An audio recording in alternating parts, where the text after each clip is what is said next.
Hi everyone, this is Chapter 7, Part 2 of The Boy in the Striped Pyjamas. Lieutenant Kotler stared at him and seemed to be considering it, as if he wasn't sure whether he was going to give him a straight answer or try to irritate him as he usually did. Then he caught sight of Pavel, the old man who came every afternoon to help peel the vegetables in the kitchen for dinner before putting his white jacket on and serving at the table, heading towards the house, and this seemed to make his mind up. "Hey, you!" he shouted, then adding a word that Bruno did not understand. "Come over here, you!" He said the word again, and something about the harsh sound of it made Bruno look away and feel ashamed to be a part of this at all. Pavel came towards them, and Kotler spoke to him insolently, despite the fact that he was young enough to be his grandson.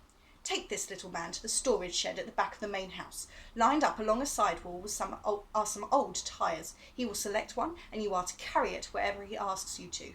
Is that understood?"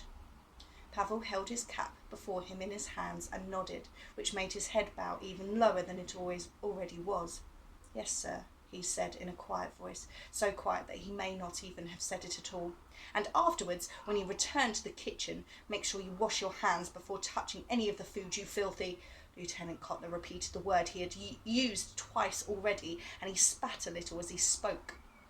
Bruno glanced across at Gretel, who had been staring adoringly at the sunlight bouncing off Lieutenant Kotler's hair, but now, like her brother, looked a little uncomfortable. Neither of them had ever really spoken to Pavel before, but he was a very good waiter, and they, according to father, did not grow on trees.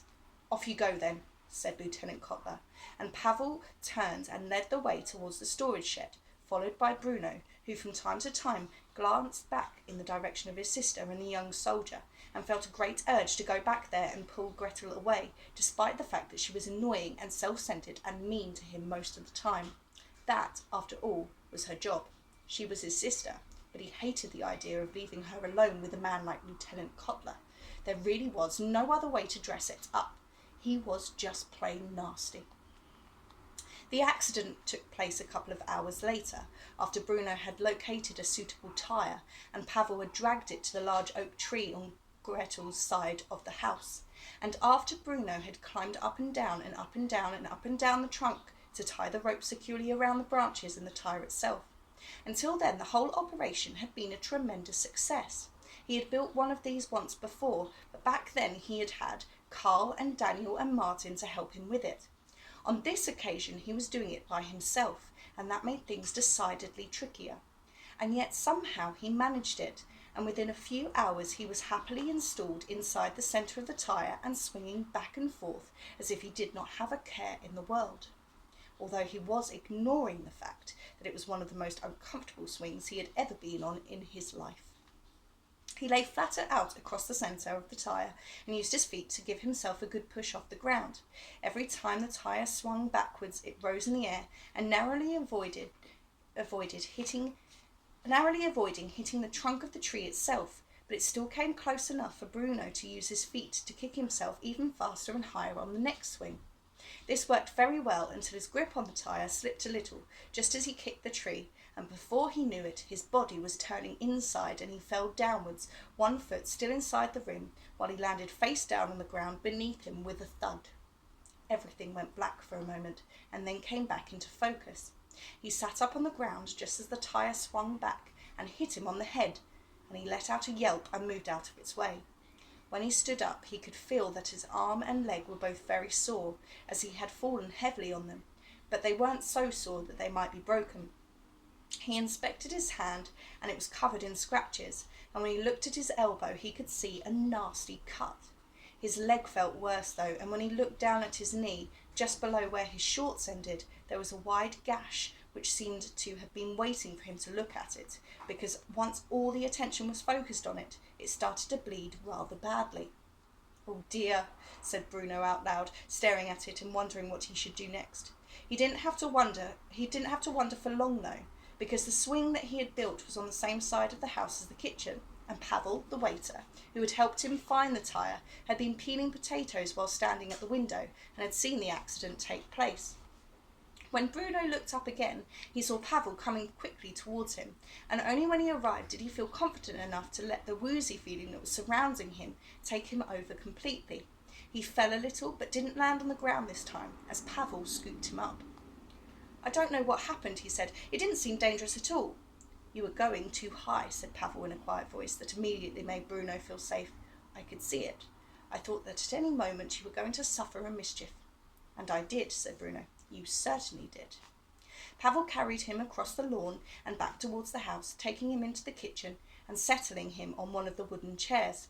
Where's Mother? Asked Bruno, looking around for the first person he usually searched for when he'd had an accident. Your mother hasn't returned yet, I'm afraid, said Pavel, who was kneeling on the floor in front of him and examining the knee. I'm the only one here. What's going to happen then? Asked Bruno, beginning to panic slightly, an emotion that might encourage tears.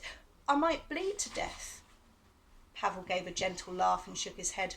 You're not going to bleed to death, he said, pulling a stool across and settling Bruno's leg on it. Don't move for a moment. There's a first aid box over here.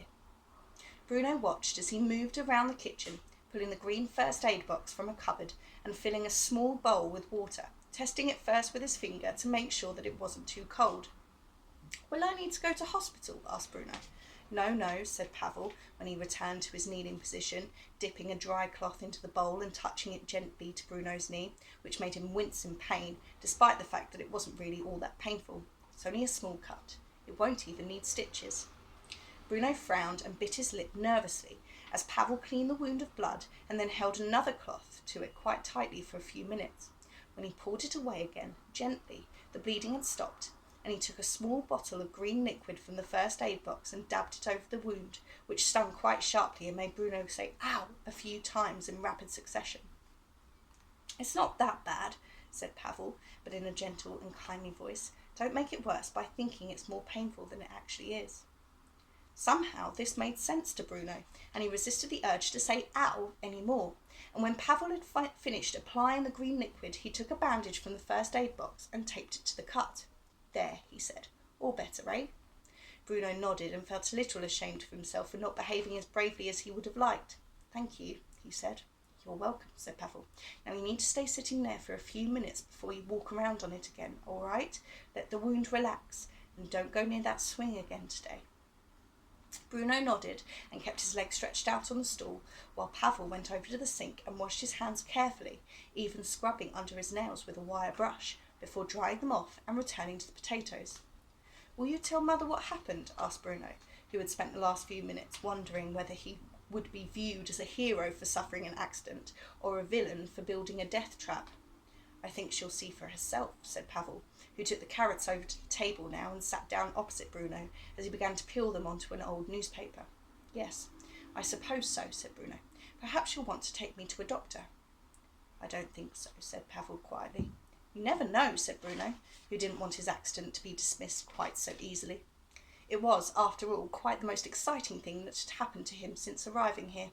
It could be worse than it seems. It's not, said Pavel, who barely seemed to be listening to what Bruno was saying. The carrots were taking up so much of his attention. Well, how do you know? Asked Bruno quickly, growing irritable, now despite the fact that this was the same man who had come out to pick him up off the ground and brought him in and taken care of him. You're not a doctor. Pavel stopped peeling the carrots for a moment and looked across the table at Bruno, his head held low, his eyes looking up, as if he were wondering what to say to such a thing. He sighed and seemed to consider it for quite a long time before saying, Yes, I am. Bruno stared at him in surprise. This didn't make any sense to him. But you're a waiter, he said slowly, and you peel the vegetables for dinner. How can you be a doctor too? Young man, said Pavel, and Bruno appreciated the fact that he had the courtesy to call him young man instead of little man as Lieutenant Kotler had. I certainly am a doctor. Just because a man glances up at the sky at night does not make him an astronomer, you know. Bruno had no idea what Pavel meant, but something about what he had just said made him look at him closely for the first time. He was quite a small man and very skinny too, with long fingers and angular features. He was older than father but younger than grandfather, which still meant he was quite old. And although Bruno had never laid eyes on him before coming to Outwith, something about his face made him believe that he had worn a beard in the past, but not any more. But I don't understand, said Bruno, wanting to get to the bottom of this. If you're a doctor, then why are you waiting on tables? Why aren't you working at a hospital somewhere? Pavel hesitated for a long time before answering, and while he did so, Bruno said nothing. He wasn't sure why he felt that the polite thing to do was to wait until Pavel was ready to speak. "Before I came here, I practised as a doctor," he said finally. "Practised?" asked Bruno, who was unfamiliar with the word. "Weren't you any good then?" Pavel smiled. "I was very good," he said. "I always wanted to be a doctor, you see, from the time I was a small boy, from the time I was your age." "I want to be an explorer," said Bruno quickly. "I wish you luck," said Pavel. "Thank you. Have you discovered anything yet?" "Back in our house in Berlin, there was a lot of exploring to be done," recalled Bruno. "But then it was a very big house, bigger than you could possibly imagine, so there were a lot of places to explore. It's not the same here." "Nothing is the same here," agreed Pavel. "When did you arrive at Outwith?" asked Bruno. Pavel put the carrot and the peeler down for a few moments and thought about it. "I think I've always been here," he said finally in a quiet voice. "You grew up here?" "No," said Pavel, shaking his head. "No, I didn't." "But you just said—" Before he could go on, Mother's voice could be heard outside. As soon as he heard her, Pavel jumped up quickly from his seat and returned to the sink with the carrots and the peeler and the newspaper full of peelings, and he turned his back on Bruno, hanging his head low and not speaking again. "What on earth happened to you?" asked Mother when she appeared in the kitchen, leaning down to examine the plaster which covered Bruno's cut. "I made a swing and then I fell off it," explained Bruno, "and then the swing hit me on the head and I nearly fainted, but Pavel came out and brought me in and cleaned it all up and put a bandage on me and it stung very badly, but I didn't cry. I didn't cry once, did I, Pavel?" Pavel turned his body slightly in their direction but didn't lift his head. "The wound has been cleaned," he said quietly, not answering Bruno's question. "There's nothing to worry about." "Go to your room, Bruno," said Mother, who looked distinctly uncomfortable now. "But don't argue with me. Go to your room," she insisted, and Bruno stepped off the chair, putting his weight on what he had decided to call his bad leg, and it hurt a little.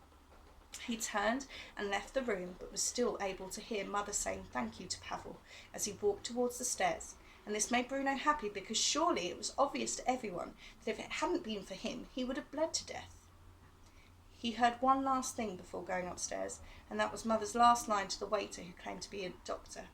"If the commandant asks, we'll say that I cleaned Bruno up," which seemed terribly selfish to Bruno and a way for Mother to take credit for something that she hadn't done.